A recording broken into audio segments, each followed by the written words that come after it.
Former Congresswoman Michele Bachmann has said Kamala Harris sounds a lot like Meghan Markle because of their similar victim class mentality.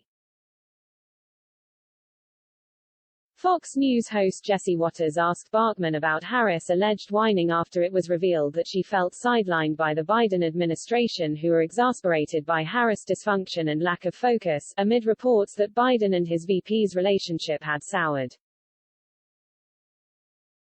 She sounds a lot like Meghan Markle. To be honest with you, both of these are very entitled people who claim constant victim class, Bachmann told Watters on Monday night.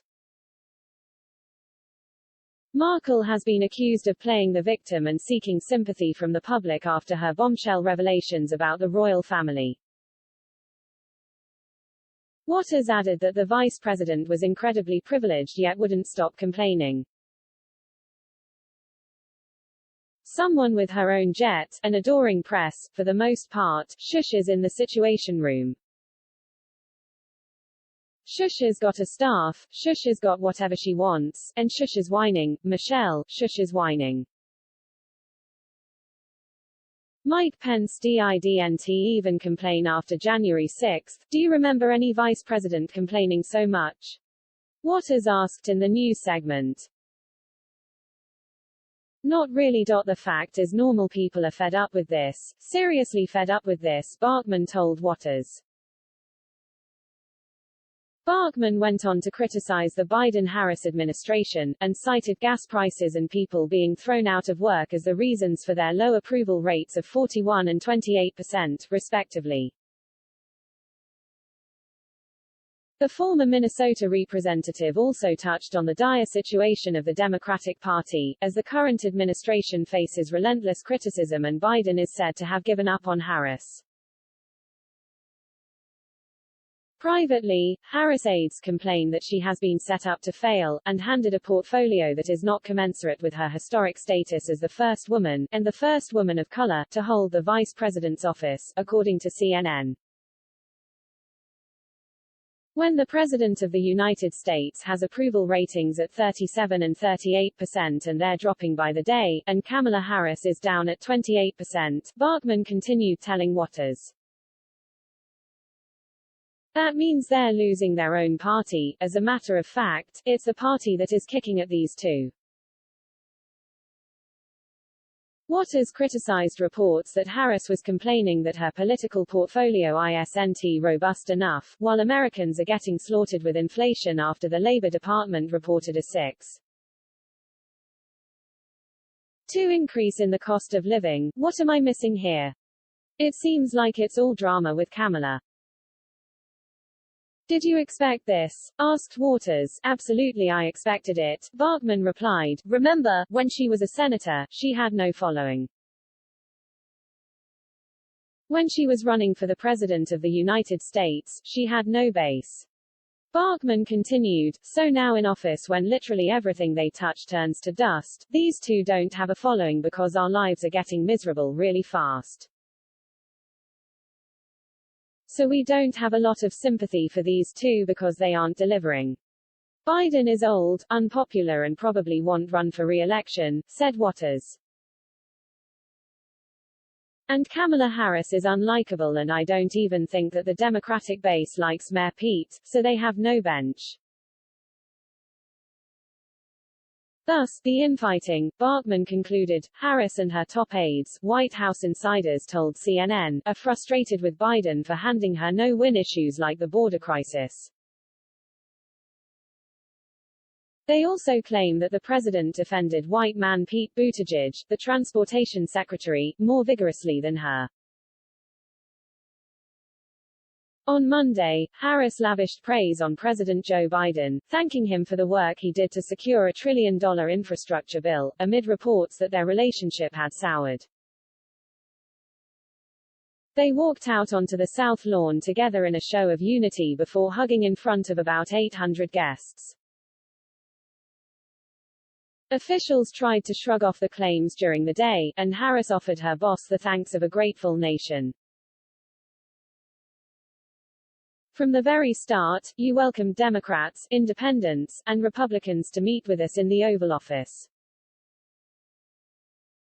You welcomed ideas, you welcomed debate, all in the service of getting this bill done, said Harris before Biden signed the bill into law. And here is what I know to be true, Mr. President, you are equal parts believer and builder. And because you are, we are all better off, on behalf of our nation. Thank you, Mr. President, she said. A string of insiders told CNN Biden was distancing himself from Harris because of her sliding poll numbers while the VP felt isolated. Senior Biden aides spent the day trying to pour cold water on the CNN article published Sunday night with background from nearly 3 dozen sources suggesting that Biden had given up on Harris after a poll showed her approval at 28%. They're consistently sending her out there on losing issues in the wrong situations for her skill set, said a former high-level Harris aide. At the same time, Biden's staff are privately disappointed with Harris over self-inflicted controversies, like her awkward laughter when asked about visiting the border by NBC's Lester Holt. Publicly, the White House insists the relationship between Biden and Harris remains harmonious and productive. It is unfortunate that after a productive trip to France in which we reaffirmed our relationship with America's oldest ally and demonstrated U.S. leadership on the world stage, and following passage of a historic, bipartisan infrastructure bill that will create jobs and strengthen our communities, some in the media are focused on gossip, not on the results that the president and the vice president have delivered, the vice president's spokesperson Simone Sanders told CNN. White House Press Secretary Jen Psaki also appeared to respond to the reports with a tweet in defense of the vice president. For anyone who needs to hear it, she began in her Sunday evening tweet, at VP is not only a vital partner to at POTUS but a bold leader who has taken on key, important challenges facing the country, from voting rights to addressing root causes of migration to expanding broadband. Before signing the infrastructure bill into law, Biden made a plea for more bipartisanship. Too often in Washington, the reason we don't get things done is because we insist on getting everything we want, he said. With this law, we focused on getting things done. I ran for president because the only way to move our country forward is through compromise and consensus. Harris Deputy Press Secretary Sabrina Singh reposted Psaki's tweet and posted her own on Sunday that read, "Honored to work for at VP every day." Shushers focused on the hashtag Build Back Better agenda and delivering results for the American people. Two liberal commentators for CNN are not happy with their outlet publishing the story. Bakari Sellers, who backed Harris' ill-fated presidential bid, complained on New Day on Monday about the way media treat the first female vice president. I have a larger issue with the tone and tenor by which Kamala Harris is covered, and I think we saw that in this article, he said. I had to push back heavily on this article and throw a little cold water on it. I spent a little time with the vice president's office and no one's frantic, but more importantly, she just got back from a flawless overseas trip to France dealing with a very prickly issue where we had some freezing of our diplomatic relations with France, and she by all means performed extremely well.